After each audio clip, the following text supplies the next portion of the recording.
ദുബായിലെ റോഡുകളിൽ അതിവേഗ ലൈനുകളിൽ ഡെലിവറി ബൈക്കുകൾ നിരോധിക്കുന്നു. നിയമം നവംബർ 1 മുതൽ പ്രാബല്യത്തിൽ വരും. ദുബായ് റോഡ്സ് ആൻഡ് ട്രാൻസ്പോർട്ട് അതോറിറ്റിയും ദുബായ് പോലീസും സംയുക്തമായാണ് ഇക്കാര്യം അറിയിച്ചത്.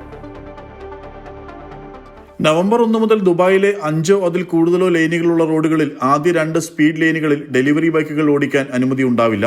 3 4 ലൈനുകളുള്ള റോഡുകളിൽ ഇടതുവശത്തെ അതിവേഗ ലൈനിൽ ഡെലിവറി ബൈക്കുകൾ ഓടിക്കാൻ പാടില്ലെന്നും നിർദ്ദേശത്തിൽ വ്യക്തമാക്കുന്നു. നിയമം ലംഘിച്ചാൽ ആദ്യ തവണ 400 ദിർഹവും ആവർത്തിച്ചാൽ 700 ദിർഹവുമാണ് പിഴ.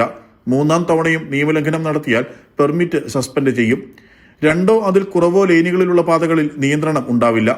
ഡെലിവറി ബൈക്ക് റൈഡർമാരുടെയും മറ്റു വാഹനയാത്രക്കാരുടെയും സുരക്ഷ കണക്കിലെടുത്താണ് ഈ തീരുമാനമെന്ന് അധികൃതർ അറിയിച്ചു.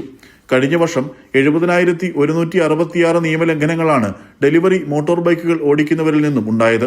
ഈ വർഷം ആദ്യ 9 മാസങ്ങളിൽ ഇത് 78,386 വർദ്ധിച്ചുവെന്നും ദുബായ് പോലീസ് അറിയിച്ചു.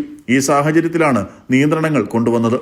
നിയമം പാലിച്ച് അപകടങ്ങളില്ലാതെ സർവീസ് നടത്തുന്ന ഡെലിവറി സ്ഥാപനങ്ങളെ ഡെലിവറി സെക്ടർ എക്സലൻസ് അവാർഡ് എന്ന വിഭാഗത്തിൽ ഉൾപ്പെടുത്തി ആദരിക്കുമെന്നും ദുബായ് RTA യും ദുബായ് പോലീസും അറിയിച്ചു. Amrita News, Dubai.